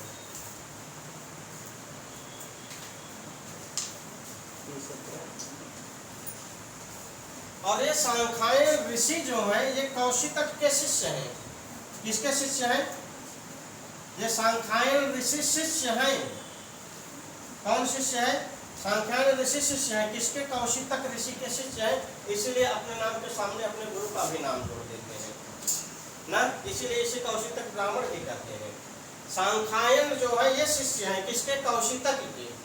और अपने गुरु का कोई किताब लिख दिए, कोई ब्राह्मण ग्रंथ लिख दिए, सांख्यायन ब्राह्मण अपने नाम से किताब लिखे, अपने गुरु का भी नाम डाल दिए ना।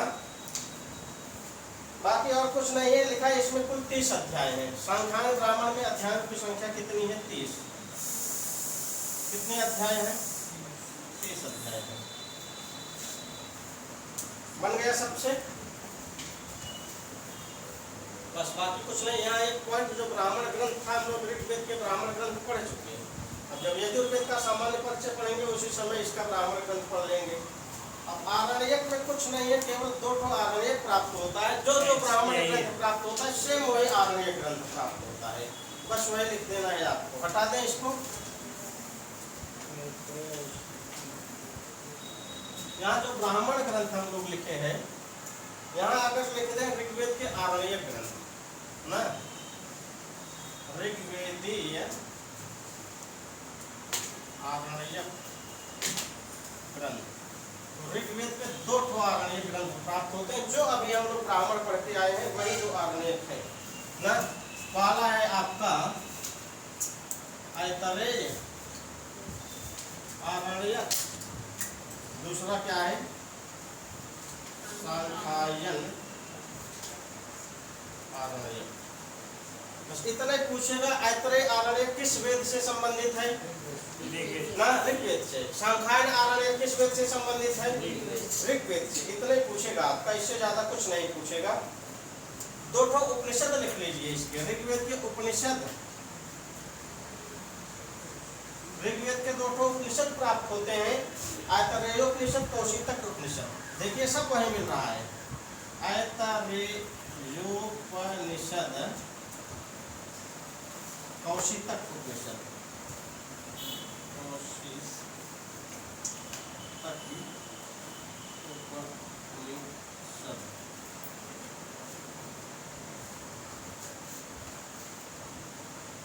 ऋग्वेद की शिक्षा ग्रंथ कौन है? यहाँ लिख लीजिए शिक्षा ग्रंथ। शिक्षा ग्रंथ पाणिनीय शिक्षा।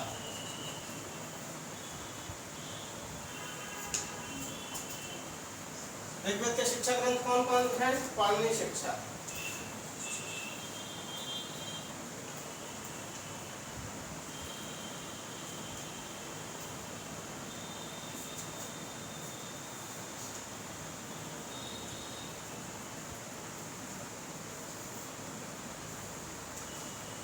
ऋग्वेदी प्रातिशाख्य, ऋग्वेदी प्रातिशाख्य, प्रातिशाख्य ग्रंथ जो है ये आपका लिखा है शौनक रचित ऋग प्रातिशाख्य। शौनक रचित ऋग प्रातिशाख्य, ऋग प्रातिशाख्य। ऋग्वेद पे कौन सा प्रातिशाख्य ग्रंथ लिखा गया? ऋग प्रातिशाख्य। किसके द्वारा लिखा गया? शौनक ऋषि के द्वारा लिखा गया।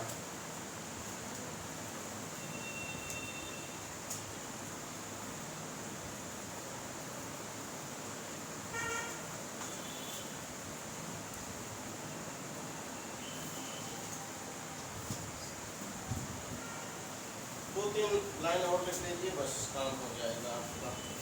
इसी वक्त ऋग्वेदी श्रौत सूत्र, वेद सूत्र, धर्म सूत्र, शुल्ब सूत्र भी देख लीजिए। सेम यही है जो पढ़ के आए हैं, सेम यही है।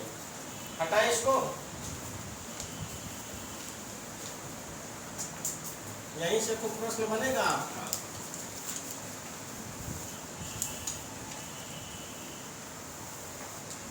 आपको 4 पॉइंट लिखना है केवल।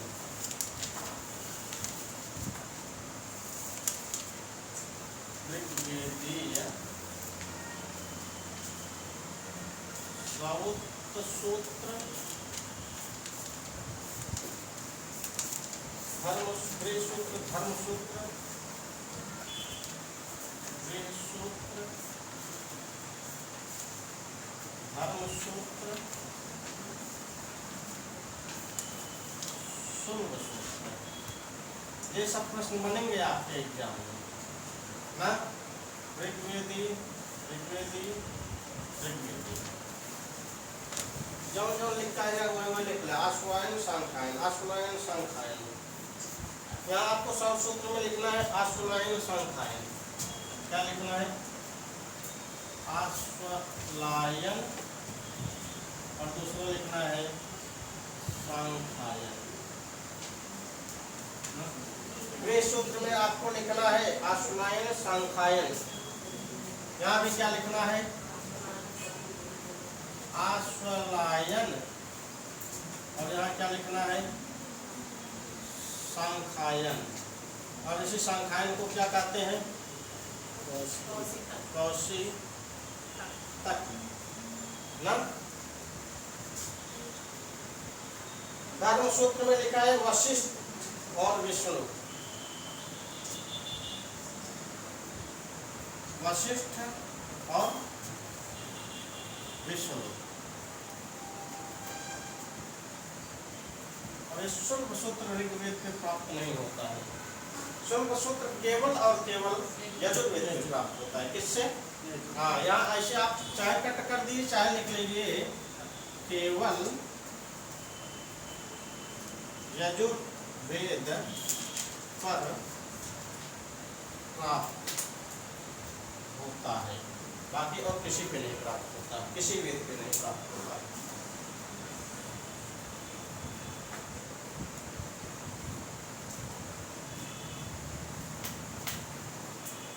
पूरा ऋग्वेद का सामान्य परिचय हम लोग पढ़ चुके हैं।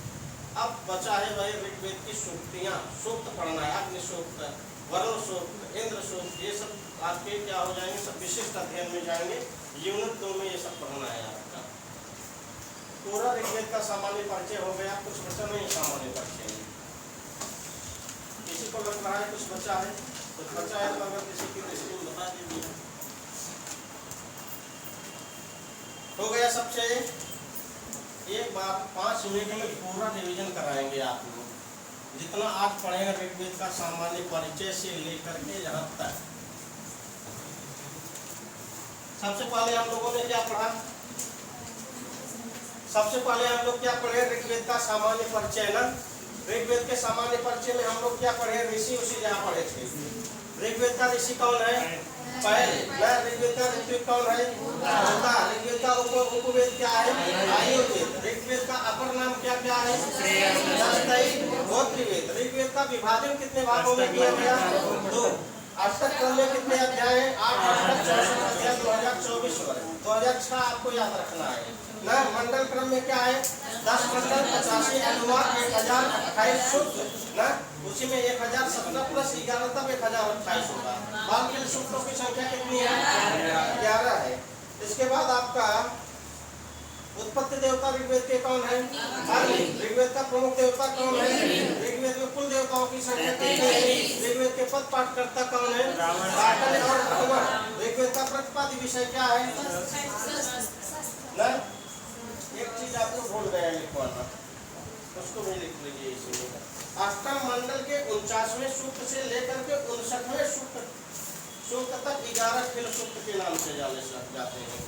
ऋग्वेद के अष्टम मंडल से अष्टम मंडल में 49वें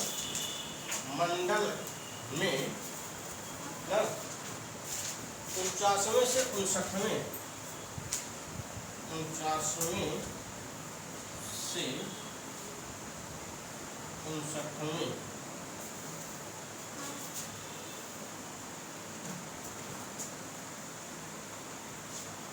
सूक्त तक 49 से 59 जोड़िए कितना हो जाएगा? 49 से 59 कितना होगा? 49 वाला के गिने, 49 को लेके गिने 49 50, बाकी ना उधर हो रहा है। कितना होगा? यही 11 आपके बालखिल्य सूक्त है। क्या है? बालखिल्य सूक्त। प्रश्न पूछ लेगा बालखिल्य सूक्तों का वर्णन किस मंडल में है? 8वें मंडल में है ना। 8वें मंडल में 49वें सूक्त से लेकर के 59वां सूक्त, ये 11 बालखिल्य सूक्त कहे जाते हैं ना। बालखिल्य सूक्तों की संख्या कितनी है ना। और वहीं एक चीज लिख लीजिए, खिल सूक्तों के मंत्रों की संख्या 80 है। यहाँ लिख लीजिए आप, खिल सूक्तों के मंत्रों की संख्या कितनी है? 80 है। प्रश्न पूछ लिया जाएगा कितने बालखिल्य सूक्त है? 11 बालखिल्य सूक्तों में कुल मंत्रों की संख्या कितनी है? 80 है। एक चीज और आपको लिखना है दूसरे पॉइंट में, हटाए इसको।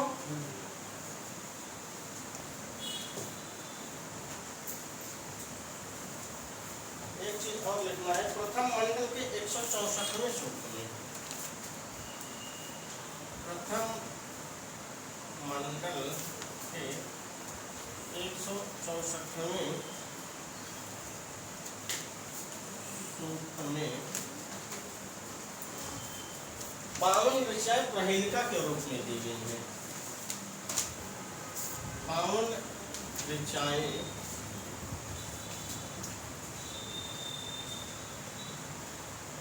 प्रहेलिका के रूप में दी गई हैं और इन प्रहेलिका ऋचाओं के ऋषि दीर्घतमा हैं।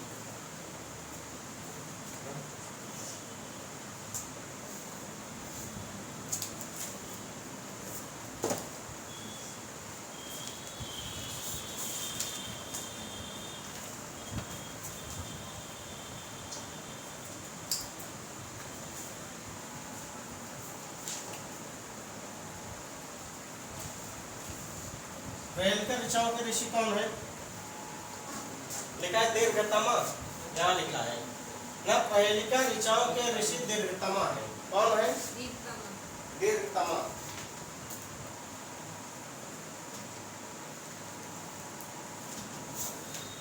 बन गया सबसे? क्या हुआ? अब सोच सोच हंसत और मन मोबाइल में रिंग लगा रही है। हाँ? अलर्ट। मोबाइल अलर्ट मतलब इमरजेंसी अलर्ट क्यों सामने आ रहा है। सामने आ रहा है। सबके मोबाइल में आ रहा है। मैसेज आया हमारे मेरे भी आया है। इसका मतलब क्या है? पता नहीं, गवर्नमेंट द्वारा है। आप बात हमारा मोबाइल नंबर सब जो हमारे चैनल से जुड़ा है, हमको बहुत ज्यादा सावधान रहना होगा।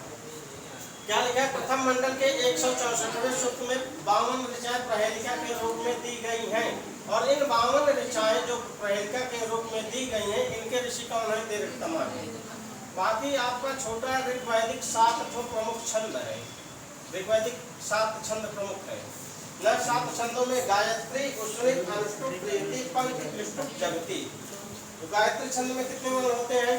24। कितने? 24। उष्णिक में 28, अनुष्टुप में 32, प्रीति में 36, पंक्ति में 40 न, क्लिष्टुप में 44, जगति में। ये आजकल नहीं पूछेगा गायत्री छंद में कितने वर्ण होते हैं, ये वाला नहीं पूछेगा। यहाँ थोड़ा सा बता देते हैं आपको। क्या पूछेगा?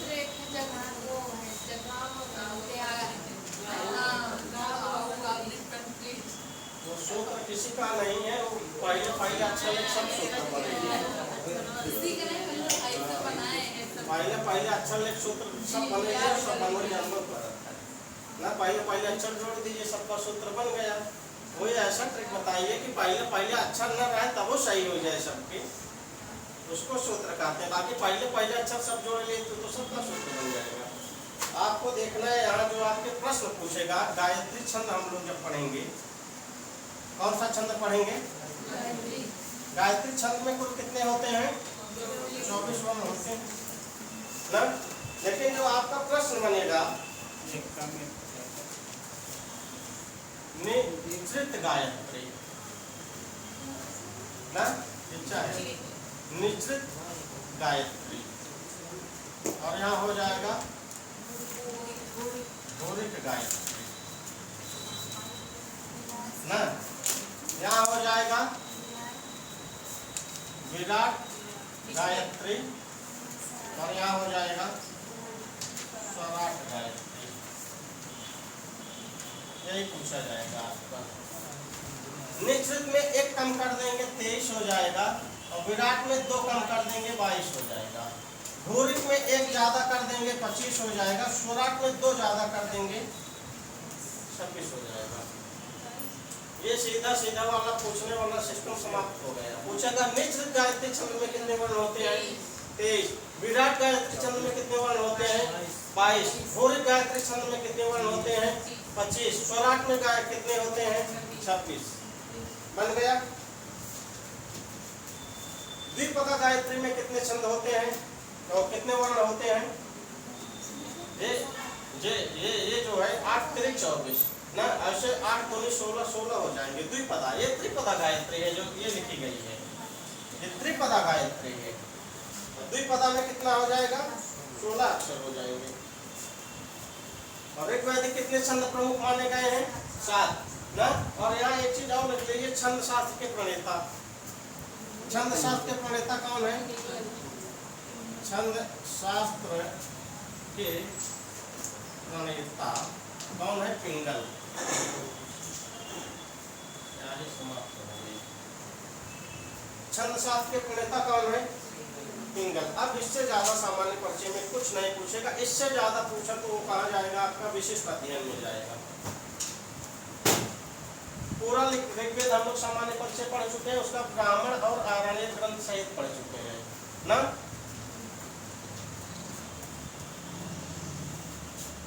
7 बजे से लगातार पढ़ा रहा हूँ, लगातार सांस नहीं लिए हैं हम लोग। 5 मिनट रुके थे वहाँ वाले पास पढ़ाए, अल्लाहपुर वाले, फिर यहाँ आके लगातार पढ़ा रहे हैं लगभग 9:30 बजे से। बंद कर दीजिए।